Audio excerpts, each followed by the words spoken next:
Vita Vox, oddaja Radioaktivno, Vita je z mano. Lepo zdrav. Lepo zdrav. Spoznali smo se malo nad oblaki. Ja, to je res, ja. Ta prvi je bil malo nad oblaki, ta je pa ravno obraten.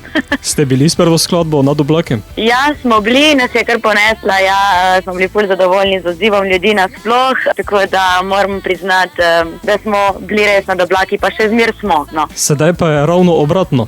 Ja, pa dajmo reči, da ni, čeprav je naslov nove skladbe ravno obratno, mi še zmer ostajamo nad oblaki, ker so tudi odzivi na ta komad precej dobri, tako da smo res veseli, no. Ampak treba gledati naprej. Ja, že gledamo naprej, se že lotevamo novih projektov, tako da, ja, ne smem pa še preveč povedati, no. Ko pa pravimo ravno obratno, pa mislim, da ne smemo gledati vedno samo z ene plati. Ja, točno to smo v bistvu želeli povedati z besedilom tega komada. Smo se verjetno vsi kdaj že znašli v situaciji, ko smo pač si želeli, da bi druga oseba bila v naši koži, da bi vedela, kako se počutimo in bi potem mogoče drugače reagirala, in točno o tem govori ta komad. Vse skupaj je vidno tudi v video obliki? Ja, sicer video oblika ima malo drugačno zgodbo, ima malo drugačen twist noter, tako da če si pa želite to pogled, morate iti pa na YouTube. Tako, tam poslušalci vse vidijo. Vita, leto 2019 je počasi za nami. Kako optimistično gledate v leto 2020?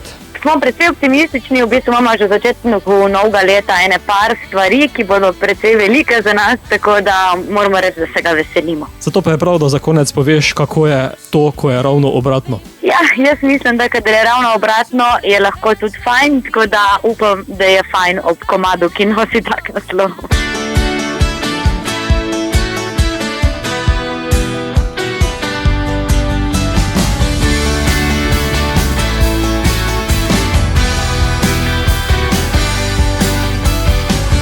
Dobro jutro, lepši dan, slabe misli dan.